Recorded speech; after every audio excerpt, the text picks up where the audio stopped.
Hi friends, కాకరకాయ అంటే ఇష్టం లేని వాళ్ళు ఒకసారి ఇలా కాకరకాయ ఉల్లికారం చేసుకొని తినండి. చాలా టేస్టీగా బాగుంటుంది.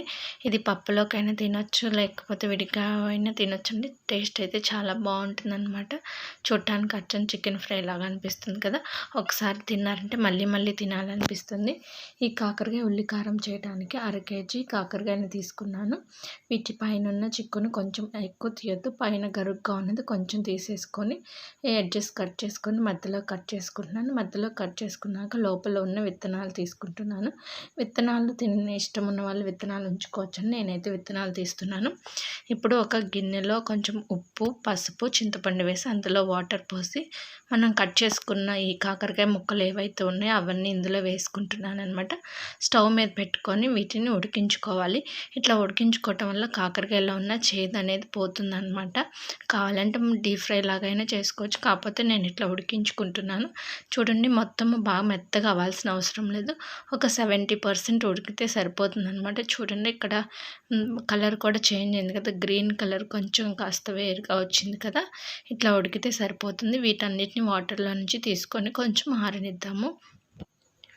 కాకరకాయని కనుక ఒకసారి ఇలా చేశారంటే మళ్ళీ మళ్ళీ ఇలానే చేసుకొని తినాలనిపిస్తుంది అనమాట. అంత టేస్ట్గా ఉంటుంది. చూడండి, ఇవి కొంచెం వేడిగా ఉన్నాయి కదా. వీటిని కొంతసేపు ఆరనిద్దాము. ఇవి ఆరేలోపు ఉల్లికారం చేసుకుందాము. దీనికోసం నేను 3 పెద్ద ఉల్లిపాయలని తీసుకున్నాను. వీటిని ముక్కలుగా కట్ చేసుకుంటున్నాను అనమాట. ఇప్పుడు ఒక మిక్సీ జార్ తీసుకొని అందులో కట్ చేసుకున్న ఉల్లిపాయలు, వెల్లుల్లి రెబ్బలు ఒక 10, అలాగే మన రుచికి సరిపడినంత ఉప్పు, కారం వేసుకుంటున్నాను. నేనైతే ఇక్కడ 1½ స్పూన్ ఉప్పు, అలాగే 2 స్పూన్స్ కారం అయితే వేసుకున్నాను. కారం కొంచెం ఎక్కువ తినే వాళ్ళు ఎక్కువ వేసుకోవచ్చు, అది మీ ఆప్షన్ అనమాట. ఇది మొత్తం వేసుకున్న తర్వాత దీన్ని మెత్తగా గ్రైండ్ చేసుకున్నాను. అక్కడక్కడ కొంచెం ఉల్లిపాయ ముక్కలు అయితే కనిపిస్తున్నాయి లైట్గా. ఇప్పుడు స్టవ్ మీద బాండి పెట్టుకుని బాండీలో ఆయిల్ వేసుకోండి. నేను ఆల్రెడీ కాకరకాయ కారం చేసిన ఆ ఆయిల్లోనే వేసుకుంటున్నాను అనమాట. కాకరకాయ కారం చేసినప్పుడల్లా నేను ఆయిల్ అలానే ఉంచుతానన్నమాట. అది మళ్ళీ కాకరకాయ చేసుకోవడానికి యూజ్ చేసుకుంటాను. మిగతా చేస్తే చేదు అనేది వస్తుందని. చూడండి, ఆయిల్లో వేగుతున్నాయి కదా. వీటిని కొంచెం సేపు తిప్పుకుందాము, ఎందుకంటే అన్ని వైపులు ఈవెన్గా వేగాలి కదా. ఇవి కొంచెం వేగిన తర్వాత మనము తయారు చేసి పెట్టుకున్న ఉల్లికారం ఏదైతే ఉందో అది మొత్తం ఈ ఆయిల్లో వేసుకొని బాగా కలుపుకోవాలి. ఈ ఉల్లికారం అనేది పచ్చివాసన పోయేంత వరకు వేయించుకోవాలన్నమాట. చూడండి, డ్రై అయిపోతుంది కదా, అలా మధ్య మధ్యలో కలుపుకుంటూ ఉండాలి.